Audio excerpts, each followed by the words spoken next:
Tika. Such a pleasure to see you. You look so beautiful as usual. So do you, Miss Jeandra.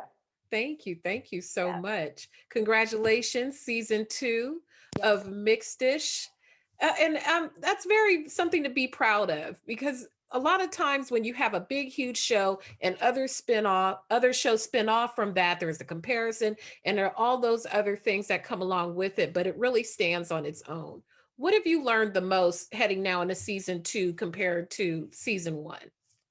I mean, I think season one, we were all trying to figure out our footing on who these characters were at the time, and also getting in the groove with writers and, them finding our voices as well from the through line of Blackish, right? But also playing toward our strengths. And so I feel like season two, we're acclimated. We're like, we're comfortable in our bodies, we're comfortable in the characters, we are having more fun, and we're just having fun with each other. Like, our cast, we love each other so much, we're like family. So yeah, I mean, I don't think there's a real, like you said, we stand on our own 2 feet, as a show, and just grateful that we're able to continue.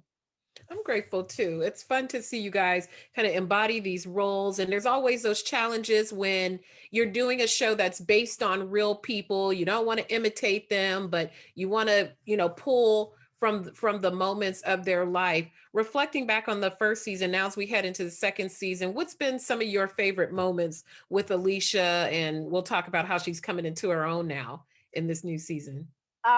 What's been some of my favorite from the first or second season? From the first season. From the first season, I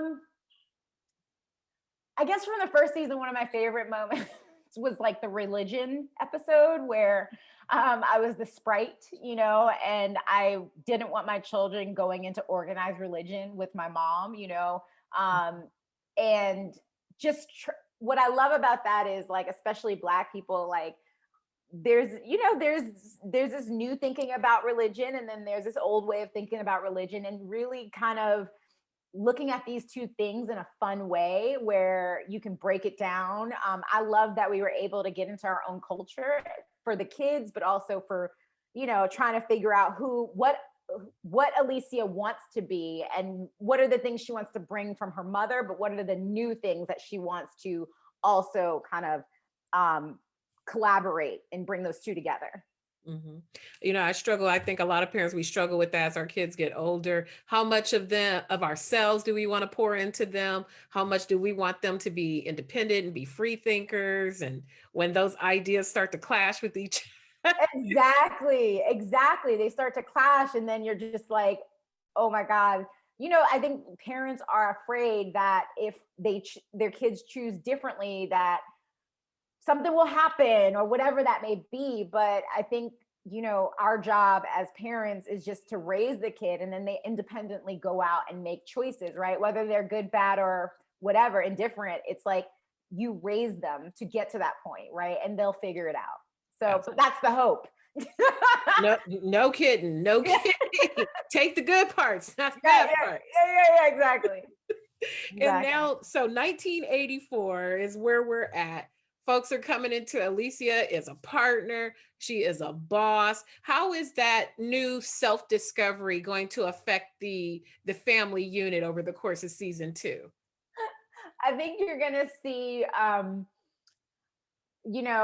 and Paul have some real complex conversations about the values that they have, and the choices that Alicia is figuring out within, like, the capitalistic society, and the things that she actually likes, or so yeah, I think that'll be fun. And then also kind of putting her foot down at work about a few things, her letting her voice be heard. And yeah, so Alicia has a really cool journey this season, and just feeling herself, and really feeling good in her body about who she is, and proclaiming, like, I'm a Black woman who is married but has also her own life.